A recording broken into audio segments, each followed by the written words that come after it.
Kenapa ada petani yang lahannya cuma beberapa petak, tapi hidupnya sangat tenang di desa?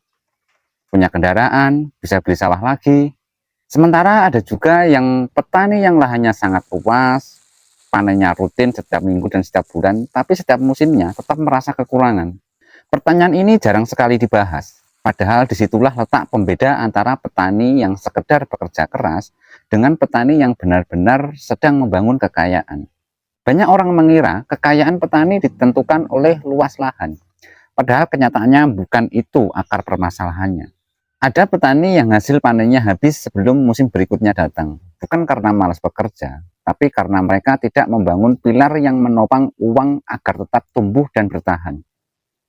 Masalah terbesar di ladang bukan cuma cuaca atau harga yang sedang naik turun di pasar. Masalah terbesar justru ketika hasil panen besar itu masuk ke tangan kita dan kita itu belum siap untuk mengelolanya. Uang hasil panen akhirnya seperti air hujan yang masuk ke tanah yang sedang retak. Datangnya sangat deras, tapi hilangnya juga sangat cepat. Padahal kalau diperhatikan, petani-petani yang akhirnya punya banyak aset biasanya bukan yang paling capek di sawah. Mereka hanya punya cara berpikir yang berbeda tentang uang, tentang hasil panen, dan tentang bagaimana ladang harus dijadikan mesin kekayaan untuk jangka panjang. Di video ini kita akan membedah 5 pilar wajib yang harus dimiliki petani kalau ingin naik kelas menjadi jutawan atau kaya dari lahan kita sendiri. Bukan teori motivasi kosong, tapi pola yang benar-benar dipakai banyak petani sukses untuk membuat uang hasil tani terus berputar, berkembang, dan melahirkan aset yang baru.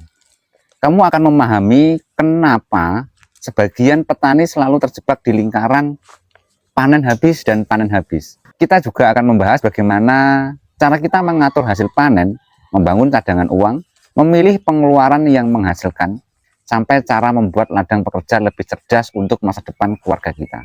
Dan yang paling penting, video ini bukan tentang menjadi kaya dalam semalam. Ini tentang membangun fondasi supaya setiap musim panen membuat hidup kita semakin naik satu tingkat. Bukan kembali mengulang kesulitan yang sama setiap musimnya. Karena kenyataannya begini, ladang itu bisa menjadi sumber kekayaan luar biasa, tapi hanya untuk orang yang mengerti cara berpikir seperti pemilik usaha, bukan sekedar pekerja di lahan sendiri.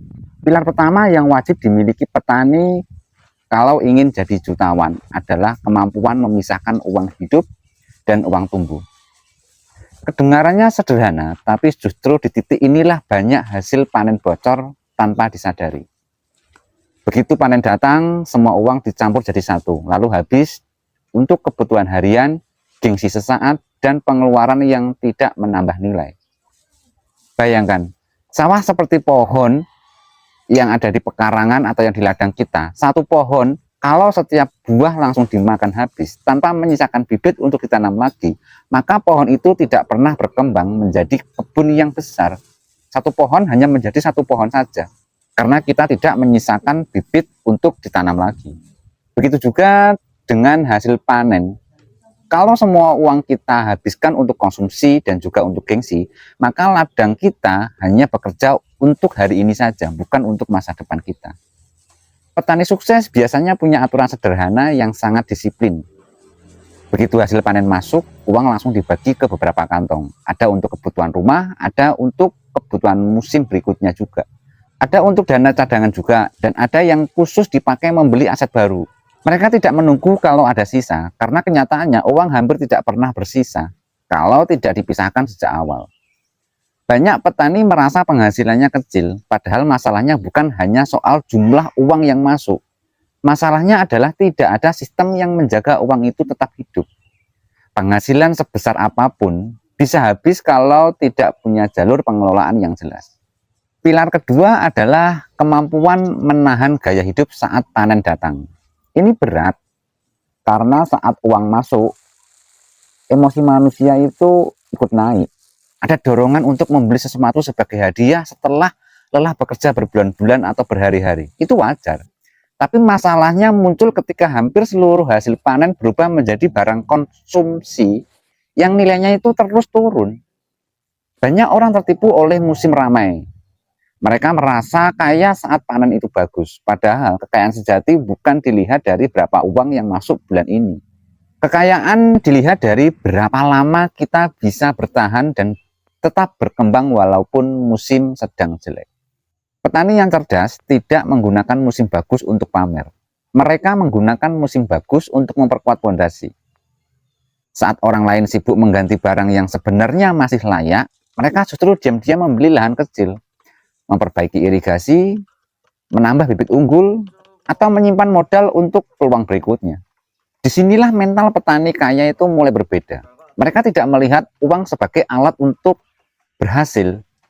Mereka melihat uang sebagai pekerja tambahan yang harus disuruh menghasilkan uang lagi. Cara berpikir ini sederhana, tapi dampaknya sangat besar dalam jangka panjang. Dan pilar ketiga adalah membangun cadangan sebelum membangun kemewahan. Ini penting, karena dunia pertanian itu penuh ketidakpastian.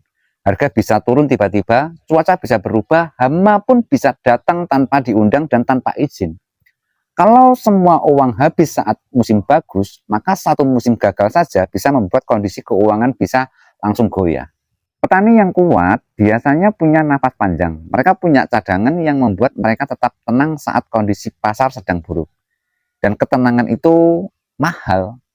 Karena saat banyak orang panik menjual aset atau berutang, mereka justru masih bisa berpikir jernih dan mengambil peluang-peluang itu. Anggap saja dana cadangan seperti bendungan air di desa. Saat hujan deras, bendungan menyimpan air supaya saat kemarau datang. Begitu juga uang cadangan. Fungsinya bukan untuk dipamerkan, tapi untuk menjaga agar usahamu tidak mati saat kondisi sulit itu datang. Banyak petani yang gagal berkembang bukan karena kurang kerja keras, tapi karena setiap masalah kecil langsung mengguncang keuangan mereka. Seperti ban rusak, sudah bingung.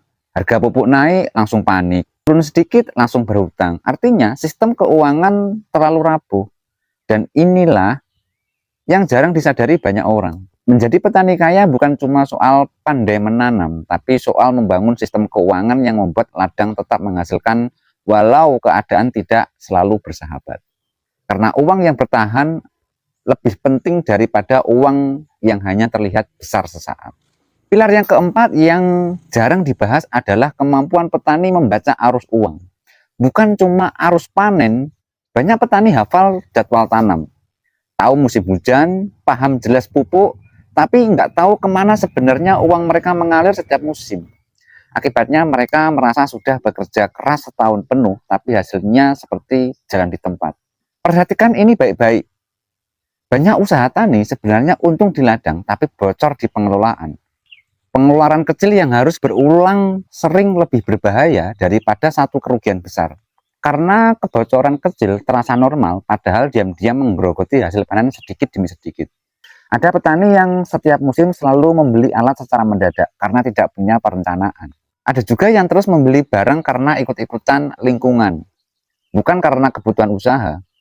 Semua terlihat kecil saat dilakukan satu kali, tapi dalam 5 tahun dampaknya bisa seperti kehilangan setengah sawah. Menurut data statistik, beberapa tahun terakhir biaya produksi pertanian terus mengalami kenaikan, terutama pada pupuk, tenaga kerja, dan distribusi hasil panen. Sementara harga jual hasil tani sering bergerak tidak stabil. Akhirnya, petani yang tidak disiplin mengatur arus uang akan semakin sulit berkembang, walau hasil panennya tetap ada. Inilah kenapa petani kaya biasanya sangat detail terhadap pengeluaran. Mereka tidak pelit, tapi mereka sadar bahwa setiap uang yang keluar harus punya tugas yang jelas. Mereka mulai membedakan mana pengeluaran yang menghasilkan dan mana pengeluaran yang hanya memberi kepuasan sesaat. Pengeluaran yang menghasilkan itu seperti membeli pompa air yang mempercepat irigasi, memperbaiki kualitas bibit, atau membuat gudang kecil agar hasil panen lebih aman. Sementara pengeluaran yang melemahkan biasanya hanya membuat terlihat mapan di luar, tapi tidak memperkuat usaha di dalam. Dan disinilah banyak orang tertukar. Mereka lebih sibuk memperbesar tampilan hidup daripada memperbesar kemampuan usaha. Padahal petani yang benar-benar kaya sering justru terlihat biasa saja. Karena fokus mereka bukan ingin dipuji hari ini, tapi ingin bebas secara ekonomi dalam jangka panjang. Pilar kelima adalah kemampuan menciptakan lebih dari satu sumber penghasilan dari ladang yang sama. Inilah salah satu pembeda paling besar antara petani yang bertahan dengan petani yang benar-benar bertumbuh. Banyak orang melihat sawah hanya sebagai tempat menghasil panen utama. Padahal petani cerdas melihat sawah seperti mesin yang bisa menghasilkan uang dari banyak arah. Jerami bisa dijual atau dipakai ternak, limbah organik yang bisa menjadi pupuk. Sebagai lahan bisa dipakai tanaman cepat panen. Satu lahan tidak hanya ditanami dengan satu tanaman, tapi bisa ditanami dengan beberapa tanaman. Misalkan ada tanaman pokok dan juga ada tanaman yang cepat panen. Dari situ bisa menghasilkan panen yang beberapa kali.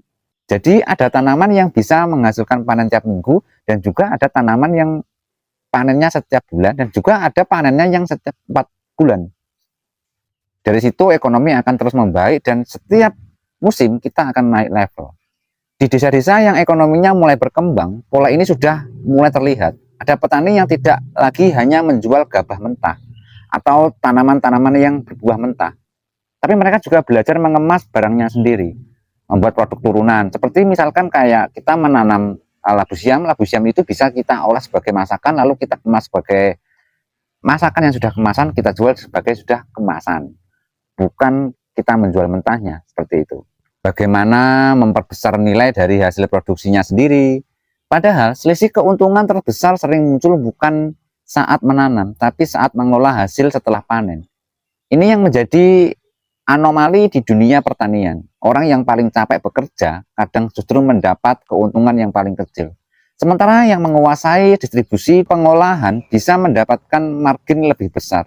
Maka kalau ingin naik kelas, petani tidak cukup hanya belajar bertani, mereka juga harus mulai belajar berpikir seperti pemilik bisnis. Dan jangan salah paham, ini bukan berarti semua petani harus punya pabrik besar atau modal ratusan juta. Justru perubahan besar sering dimulai dari lingkaran kecil, tapi konsisten. Mulai mencatat keuangan, mulai menanam di pekarangan rumah, mulai belajar menjual langsung, atau mulai mengubah sebagian hasil tani menjadi produk bernilai lebih tinggi. Kekayaan dibangun dari keputusan-keputusan kecil yang diulang terus-menerus setiap musim. Dan saat banyak orang hanya fokus memperbesar hasil panen, petani kaya fokus memperbesar sistem yang membuat orang terus berkembang bahkan setelah panen itu selesai. Sekarang pertanyaannya bukan lagi apa rahasianya, tapi bagaimana cara memulai menerapkannya. Dari kondisi yang kita punya hari ini, karena sehebat apapun strategi, semuanya tidak akan mengubah hidup kita kalau kita hanya berhenti dan jadi penonton tanpa ada tindakan yang nyata di lapangan. Langkah pertama yang paling penting adalah mulai mencatat arus keuangan, mulai menanam, dan mulai belajar menjual. Semoga video ini bermanfaat dan salam sehat, salam semangat, salam edukasi.